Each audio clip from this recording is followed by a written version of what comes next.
have a bit of an engineering background, so I very methodically went through learning music theory and I tried to boil it down to as simple as possible. And then I went, you know what, there's got to be a better way than downloading endless PDFs. So here's this scale, here's your blues scale, here's your, and every single key has a different scale. And I obviously the realization hit me that, well, they all shift, as you know, the scale patterns just shift up and down the fretboard.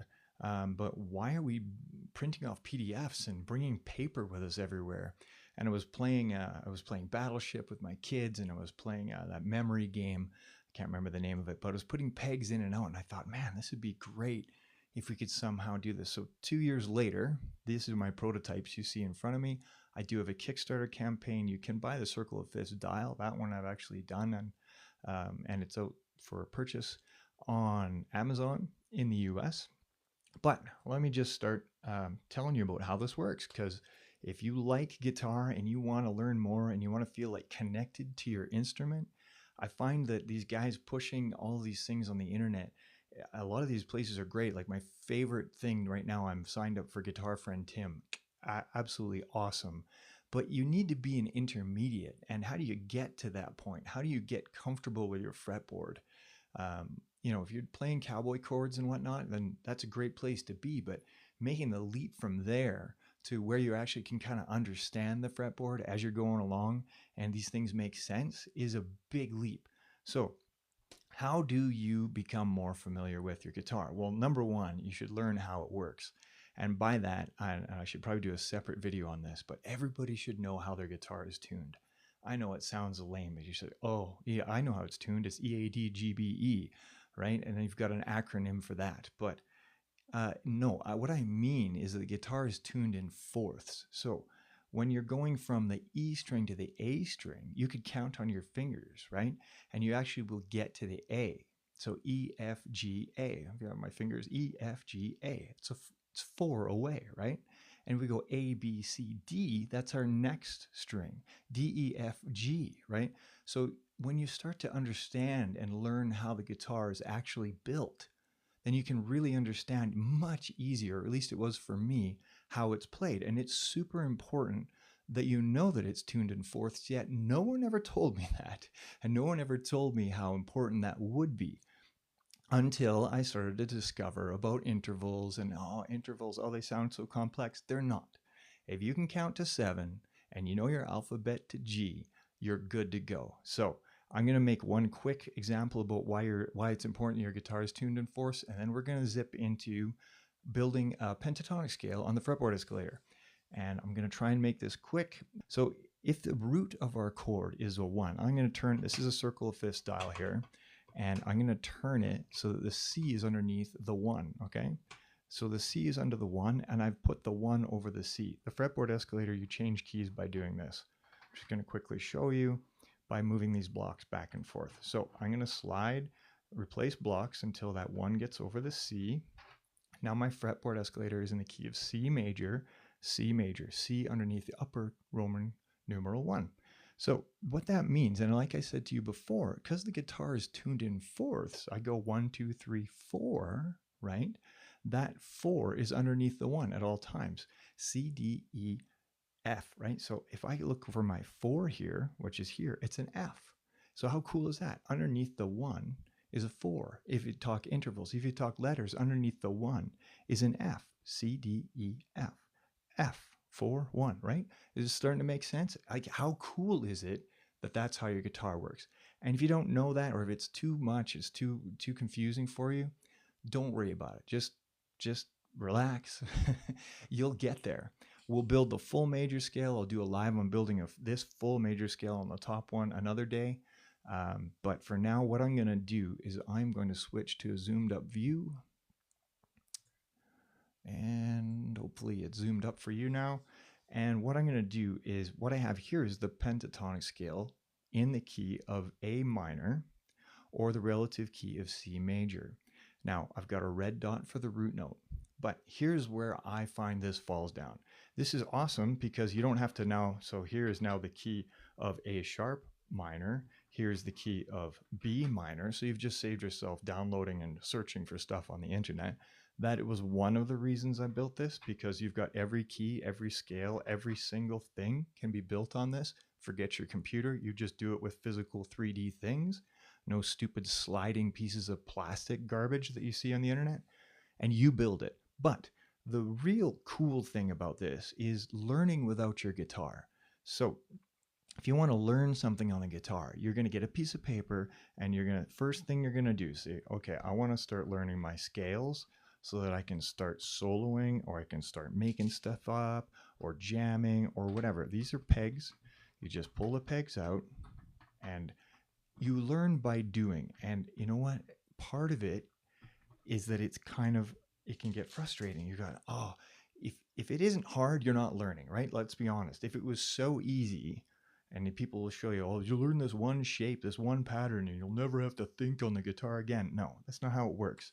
We're going to build this from nothing. So I'm going to pull all of these out, right? If you can do this from memory before you pick up your guitar, you should be able to do it on the guitar, right?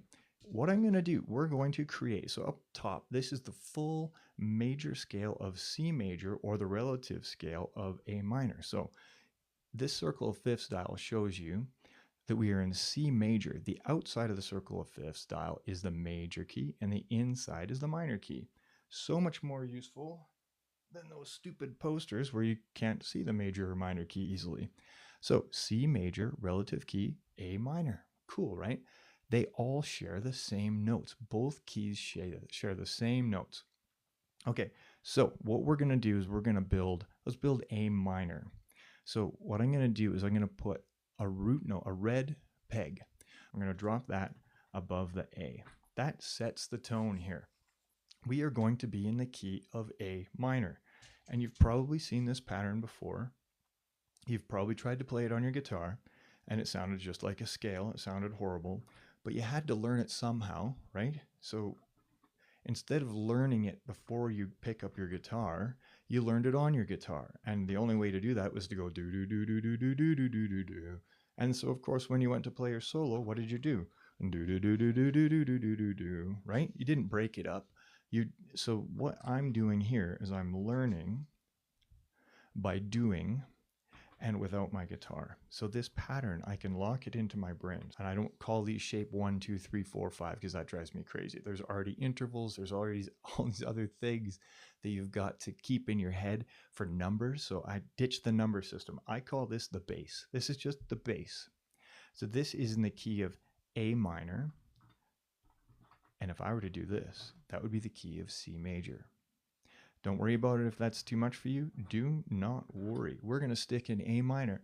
So now what people usually do is you grab your guitar and you play this. You play the scale, you play it up and down. A million times later, you've got it in your head. But you kind of had to do that with your hands, and then it just kind of built that memory into you. So it's not saying you shouldn't do it, but it's kind of forcing you or training you to play it that way. So I would prefer to learn the shapes before you even pick up the guitar. So that's one shape. I call that the bass. Now we can build another shape. People build them as full shapes, but I prefer to build them as extensions. I find it easier because what are you going to do? You play that bass shape, and then you're going to move into another shape. And when you move into that other shape, you're going to extend. You're going to play the extension off that shape. So what I'm going to do is just extend to the left, the easiest extension known to man. I call it the twos. So if this is the bass, I call this the twos because there's two notes there, then there's two notes there, and then there's two notes there. That is even easier than this one. So if I cover this up, this is kind of your old faithful. Everybody knows this pentatonic shape, right? And a lot of people know that, well, that's the shape to the left of it. Well, why don't we just say this is the bass shape, and that's our extension to the left. All we've done is add two notes, and two notes. So now you grab your guitar, you play your bass shape, and then you slide your hand down. I've got videos on what I call proper fingering. Now it's proper for when you're learning your patterns, but when you're actually playing a solo, you're going to change fingers to whatever's most comfortable. You might need more fingers behind it for a bend, but when you're moving from shape to shape at first, if you keep a consistent fingering, and I've got a video for that, go check it out on TikTok, you are going to be much more consistent in your playing and you're going to learn it faster. So we've got the shape to the left. Let's do a shape to the right. Have you ever heard of the House of Blues? Well, the House of Blues is actually right here. I'm going to build a tiny little house. A tiny house. There, as it looks like an upside down house. That's why they call it the House of Blues. Okay? So, and what's funny is it's in both in the major and the minor key. So it's not like it's only in the minor key. So I'm going to finish building this shape out. And here's how I remember these things. So we've got our base, right? Everybody knows it. And then we've got our extension that I call the twos, 2, 2, and 2. We call this extension, I call this the house. Why? Because of the House of Blues. It's got an upside down house. So really it's just an extension. And when you've got your base here, and I want to extend the base over, don't overcomplicate it and think, oh, like my brain just shuts off there. I've forgotten the left side of the base. No, here's our base. Our extension is simply going to be this. It's a full row line, except on the G string, we're going to pull one note back to the left. Okay, so we've got our base, and here's our extension. Okay, until you start doing it, I'll do another live where I actually do it. It might not make super sense to you, but these are how I remember it. So we've got the base, we've got our extension to the right, which we call the house. And now what I call this is the mirror. So between the next shape, I call the mirror. So this is the left side of the mirror. And you're like, oh, what are you talking about? I'll show you. So the next one is just, it's a complete blank row. And then I put in the notes as I go down. Hopefully I don't run out of whites here. Okay. Oops, it's a red one. And now it is a mirror of this one. So what actually happens is there's a note right here. Hopefully you can see that. So there's a note right there. So we've got the left side of what I would call this a mirror line here, and this one's mirrored over, except this note's down there. So I call it the mirror because it's about as close to a mirror as you can get in these shapes. So this note actually is repeated after the 12th fret. This repeats. That's why we can switch. That's why we can take this block and put it on this side. And I'm going to put it over here like this just so that we can see it. And there's what I call the mirror. So this is a bit of a mirrored looking shape, right? I mean, you can call it whatever you want. You can call it Bob.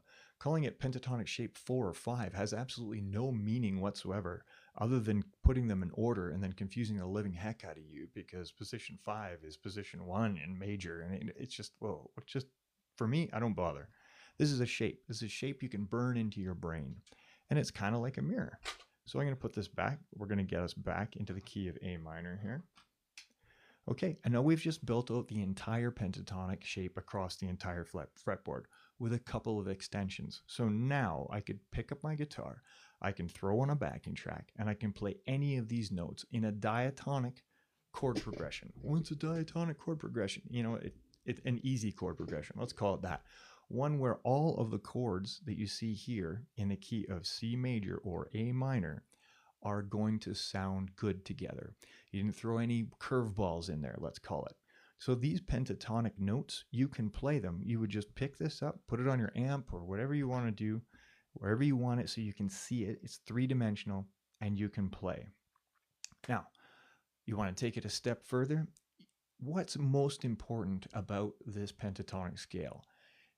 The most important thing about this pentatonic scale is the root note location. Because it tells us what key we're in, number one, it also tells us where we should target, let's say, if that number 1 chord was playing. So if you're playing a 1-4-5 blues progression, when the 1 chord or the first chord of the chord progression comes around and you land on that root note, it sounds resolved. It sounds like it's finished. It sounds like you did it on purpose. Okay, so what I'm going to do now is show you some tricks about where and how you can find a root note or a note even on your fretboard. We're going to pick the root. Okay, so we can see here on the E string, we have all these letters down here. That represents the notes along just this high E string and of course this E string. Because they're the same string, they have the same notes, right? So E, this is F, this is G, this is A, B, C, D, E. Super easy, right? And because this is an E string, I know that another root note or another A is going to be here. That's an A, that's an A. That was easy, right? So all we have now is 4 strings left to find A's on, because that A is only going to occur one time on that string until the 12th fret, and then it'll occur again. Well, this is an A string, so that's pretty easy. I'm going to put one here because, as we know, this repeats, right? So this is kind of the equivalent to this. Okay, so we got another A. Well, there is also a trick for if this is an A on your E string, you go down 2 and over 2, and that is also an A. Well, prove to me that's an A, Steve. No problem. Okay, so this is the D string, right? D, between D and E is a whole step, right? So that's E here. Between E and F is a half step, okay? That's here, half step. Between F and G is a whole step. That's a G. And between G and A is a whole step. There. A whole step is 2 frets. A half step is 1 fret. Okay. So now we've got 2 more strings. So we just said, let's go about it a different way. We've got the G string, and between the G and A is a whole step. And if you ever forget, you can look at the front of the fretboard escalator. Between G and A is 2 frets, that's a whole step. Between E and F is a half step, that's only 1 fret. Between B and C is a half step, right? So you got a half step, what I call half step lists. E and F and B and C are the only ones that are a half step apart. Everything else is a whole step apart. So between G and A is a whole step, that means this is an A. Okay. When you're doing this physically with the fretboard escalator, you're learning. You're also sitting having a coffee. You don't have a guitar in your lap. You don't have kids screaming, or you can stop at any time. That was why I developed this, is you can learn with or without the guitar. And once you're done, you build it. I call it build it, play it. Then you go play it. And you just keep repeating that cycle. And this can last you from absolute beginner to expert to teacher. Because like I said, every single scale, every single mode, everything can be done with this. We're just doing the basics. So we got one more. So how do we want to go through this? How do we want to find this? Well, we do have this problem with the guitar where between G and B, remember I said it was tuned in fourths. So if we go D, E, F, G, well, I didn't have my D, E, F, G, right? Gets me to G. G, A, B, C. Why isn't that a C? We actually have to shift. Just the common way the guitar was tuned a long time ago is that they tuned that up a half step. So this is actually C, this note right here. Okay, so what we need to do is find, and if we use our 2 down 2 over rule, so it wouldn't work. So what I'm going to do is we can either count from the left, and we can go B, C, between C and D, right? If we look down here, whole step, right? D and E, whole step. Oops, sorry. E and F, half step, right? F and G, whole step. G and A, whole step. Okay, so here's our A.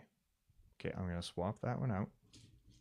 And now we're going to do the other method where we go down 2 over 2. And we're going to use this guy. And we should be able to go down 1, 2, over 1, 2. Problem, right?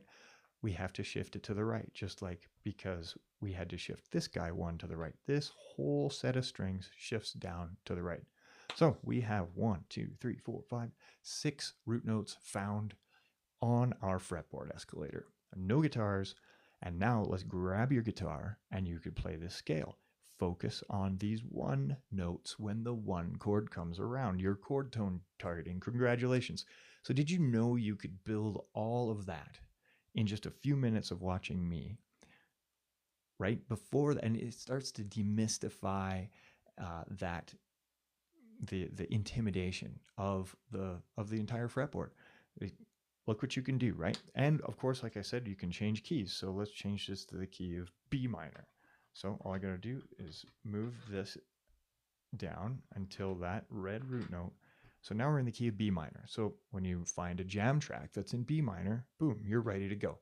No searching the internet for PDFs that are probably hard to read. And consistency is key. When I look at the same thing all the time, I learn better. When I look at something that's printed out in a different font on a different page, and you've got to join his Patreon to get a free download of a scale that everybody knows exists, yeah, it's kind of annoying. Now, I'm not a master guitar player, obviously. I have spent years developing these tools. It seems like What would a guide take years to do? Well, I've got, I don't know, hundreds of different versions and formats of this. I've got pin versions. I've got circle of fifth styles. This is a chord lead generator. I'll pop that up. Let's go here. This is a chord and lead generator where you put up the chord progressions on their plates. I've spent ages trying to make this work and work the best I possibly can. Now I'm actually putting it to use. I'm actually an intermediate at best guitarist. I sing and play a little bit of acoustic, but I really want to become a better lead player. So I'm putting these tools to use while I'm developing them. So what better way, right? Okay, so I think I've gone over a bunch of stuff and I need to do a bunch more of these. So if you enjoyed it, I hope you learned something. And if you want to check out Circle of Fifth Style, they are on Amazon, amazon.com. Just search for Circle of Fifth Style. I do give away 20% of my products are given away to schools. No, I'm not making any money on this yet. Probably a long way off in the future. I give it to schools. I give away to charities. I'm just trying to give back to the musical community because I love it so much. Ever since I started doing this and learning about theory has just got me super excited about it. So I guess that's it.